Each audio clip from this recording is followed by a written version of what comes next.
ഇങ്ങനെയൊക്കെ ആവോ? എനിക്കടുത്തിരുന്ന് ലഭ്യ ആവേശത്തോടെ ചോദിച്ചു. ആവും, എല്ലാത്തിലും ഇങ്ങനെയൊക്കെ തന്നെയല്ലേ കാണിക്കുന്നു. അപ്പൊ ശരിയായിരിക്കും. നോട്ടം മാറ്റാൻ ഞാനും പറഞ്ഞു.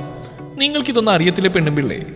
അവളുടെ ചോദ്യം കേട്ട് പല്ലിറുമി സ്ക്രീനിൽ നിന്ന് നോട്ടം മാറ്റി അവളെ നോക്കി. അവളൊന്ന് വിളിച്ച് ലാപ്പിലേക്ക് തന്നെ നോട്ടം മാറ്റി. എർക്കൻ സീഗസ് 7ാമത്തെ തവണ കാണുകയായിരുന്നു ഞാനും ലപ്പിയും. ഫുള്ളാണ്, തെറ്റിദ്ധരിക്കരുത്. ക്യാൻ ചേട്ടന്റെയും സാനം ചേച്ചിയുടെയും മഴയത്തെ കിസ്സിംഗ് സീനാണ്. ഇതൊക്കെ കണ്ട അയവിറക്കാനേ യോഗമുള്ളൂ. ലാപ്പടിച്ച് ടേബിളിന് മുകളിലേക്ക് വെച്ച് ദീർഘനിശ്വാസത്തോടെ പറഞ്ഞു.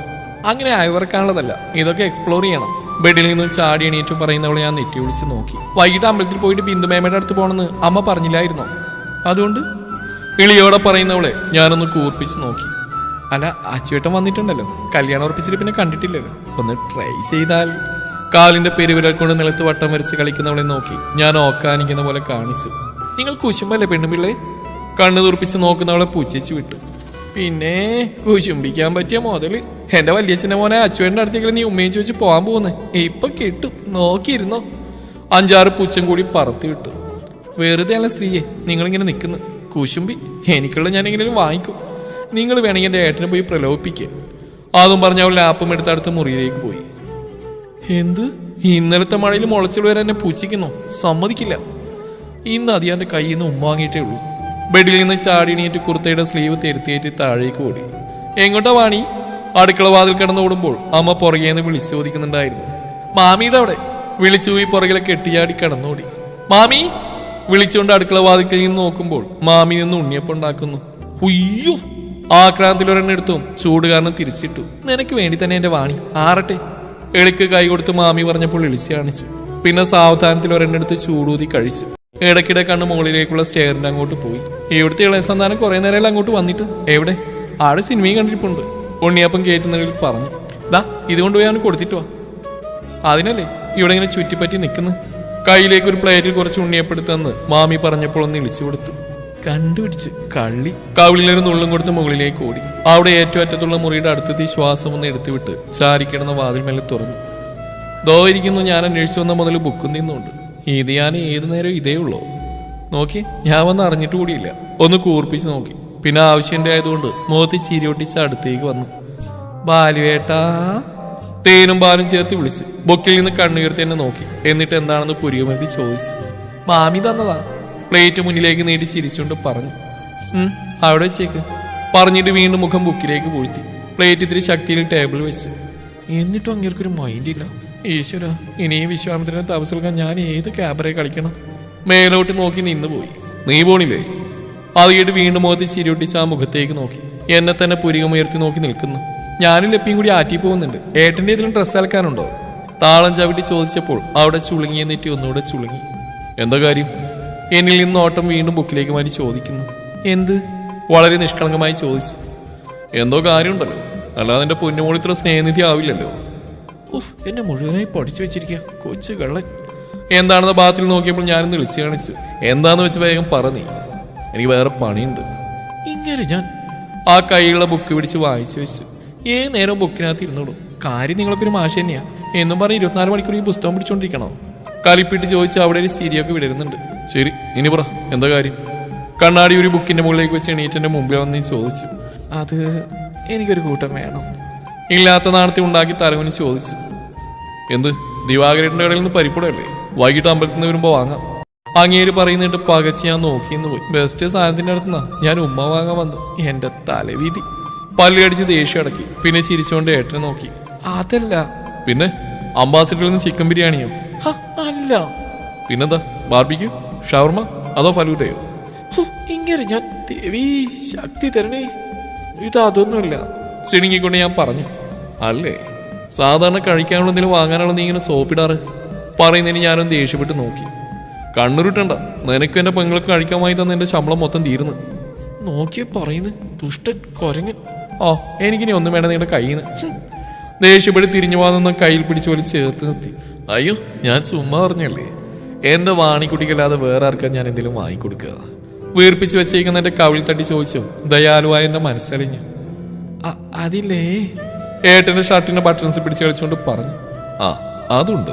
കളിയാക്കി പറഞ്ഞപ്പോൾ ഞാൻ മുഖം വീർപ്പിച്ച് നോക്കി. അപ്പോൾ വായിക്ക് സിബിടുന്ന പോലെ കാണിച്ചു. എനിക്കൊരു കൂട്ടം വേണം, തരുമോ? നാണി ചോദിച്ചു. മുഖം ഉയർത്തില്ല. എന്താണെന്ന് കേൾക്കട്ടെ, എന്നെ കൊണ്ട് പറ്റുന്നാണെങ്കിൽ നോക്കാം. അയ്യോ പാർവ്വട്ടെ കൊണ്ടേ പറ്റൂ. കണ്ണുകൾ വിടത്തി പറഞ്ഞപ്പോൾ അവിടുന്ന് സംശയ ദൃഷ്ടിയാലൊരു നോട്ടം. അത് മുത്തുകൗ. ആ ഞെട്ടിലേക്ക് നാളെ നോക്കി ഇളിച്ചുകൊണ്ട് പറഞ്ഞു. മുത്തുകൗ, കിസ്, ഉമ്മ, ചുംബനം, മുത്തം. കണ്ണ് ചിമ്മി ചിമ്മി പറഞ്ഞു എന്നെ പകപ്പോട് നോക്കി. എന്നിട്ട് ഏട്ടന്റെ മേലുള്ള കൈ തട്ടി മാറ്റി. നീ പോയ വാണി? ഇല്ല, ഉമ്മ കിട്ടാൻ ഞാൻ പോയില്ല. കൈ കെട്ടിന്ന് വാശിൽ പറഞ്ഞു. നിനക്കിത് എന്നതാ കൊച്ചേ, നീ പോയി പഠിക്കാനൊന്നുമില്ലേ? ഓ ഗൗരവ്, ഇത്തിരി പേടിയാണ് ഒരു ഉമ്മയ്ക്ക് വേണ്ടി ഇതൊക്കെ നേരിടാം. പിന്നെ എക്സാം കഴിഞ്ഞിരിക്കുന്ന ഞാൻ എന്ത് പഠിക്കാൻ? ക്ലാസ് തുടങ്ങാത്ത അടുത്ത സെമസ്റ്ററിന് വേണ്ടിയോ? കണ്ണു കൂർപ്പിച്ച് നോക്കിയപ്പോൾ അവിടെ ദയനീയമായ നോട്ടം. ഇല്ല മോനെ ബാലുവേട്ടാ, ഉമ്മ കിട്ടാതെ ഇനി ഒരു മടക്കമില്ല. ഞാനും വാശിയിൽ നിന്നു. വാണിക്കുട്ട അങ്ങനെ കാലയെ കൂട്ടി നിശ്ചയിച്ചാണ് ഉമ്മ തരിക. അത് നമ്മുടെ first case. It's just happen. നമ്മളത് പ്ലാൻ ചെയ്ത് നടത്തിയാ അതിനാ ഒരു ഭംഗി ഉണ്ടാവില്ല. ജനലിലേക്ക് ചാരിയുന്ന ഒരു കൈ കൊണ്ട് നെറ്റി തിരുമ്മിയാണ് പറച്ച്. ടെൻഷൻ എന്തെങ്കിലും വരുമ്പോ ഏട്ടനിത് ഉള്ളതാണ്. അങ്ങനെ ഹാപ്പനും ചെയ്യുന്നത് നോക്കിയിരുന്നാലേ എന്റെ മുമ്പിൽ പല്ലു മുളക്കും. എന്താണെങ്കിലും നിങ്ങൾ മുന്നിട്ട് ഇറങ്ങിയല്ലോ, ഞാൻ തന്നെ വേണ്ടേ? അപ്പൊ പിന്നെ അതിപ്പോ എന്താ പ്രശ്നം? തൊട്ടുമ്പിൽ ചെന്ന് ചോദിച്ചു. വാണി, ഞാൻ പറയുന്നീയൊന്ന് വേണ്ട, എനിക്കറിയാം. അല്ലെങ്കിലും ഭാര്യവേട്ടൻ എന്നെ ഇഷ്ടമായിരുന്നില്ലല്ലോ. ഞാനല്ലേ വയസ്സറിയിച്ച കാലം തൊട്ട് നിങ്ങളുടെ മനസ്സിൽ കൊണ്ട് കിടന്ന് എന്നെ തിരിഞ്ഞു നോക്കുപോലും ചെയ്തിട്ടില്ലല്ലോ. എന്നിട്ട് ആറ്റുനോറ്റ് ഞാൻ എൻ്റെ ഇഷ്ടമെന്ന് പറഞ്ഞപ്പോൾ എന്നെ കണ്ണുപൊട്ടുന്ന ചീത്ത പറഞ്ഞ് ഓടിച്ചില്ലേ? എൻ്റെ കരച്ചിൽ സഹിക്കാൻ വയ്യാതെ പാവൻ്റെ ലഭ്യച്ഛനോടും അമ്മയോടും മാമനോടും മാമിയോടും പറഞ്ഞ് ശരിയായിക്കൊണ്ടെല്ലാം കരക്കെത്തി. അവരൊക്കെ നിർബന്ധിച്ചോണ്ടല്ലേ ഭാര്യവേട്ടനെ സമ്മതിച്ചു പോലും. വിരുമ്പി പറഞ്ഞുകൊണ്ട് ഞാൻ മുഖം താഴ്ത്തി. ഇതും കൂടി കൂട്ടിയ 100ാമത്തെ പ്രാവശ്യമാണ് നീ ഇത് പറയുന്നത്. ദയനീയമായ ചോദ്യം. കണ്ടോ എന്ത് ദുഷ്ടരാണ് നോക്കിയേ. ഒരാളൊരു സെന്റി പറയുമ്പോൾ ഇങ്ങനെയാണ് പെരുമാറുക. വിട്ടുകൊടുക്കരുത്, സെന്റി മാത്രമേ ഇവിടെ ഏൽക്കൂ.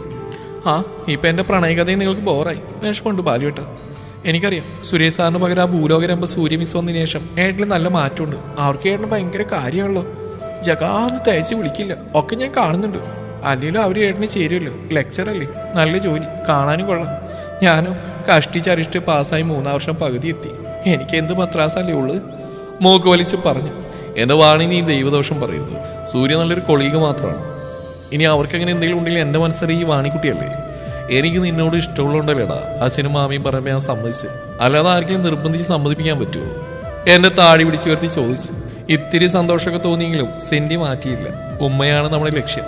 ഇതൊക്കെ എന്നെ കാണുമ്പോഴേ ഉള്ളൂ, അല്ലാതൊന്നുമില്ല. അതുകൊണ്ടല്ലേ ഞാൻ ഉമ്മ ചോദിച്ചുകൂടി തരാത്ത. ആ അല്ലെങ്കിൽ ഏട്ടൻ എന്നെ ഇഷ്ടമായിരുന്നില്ലല്ലോ.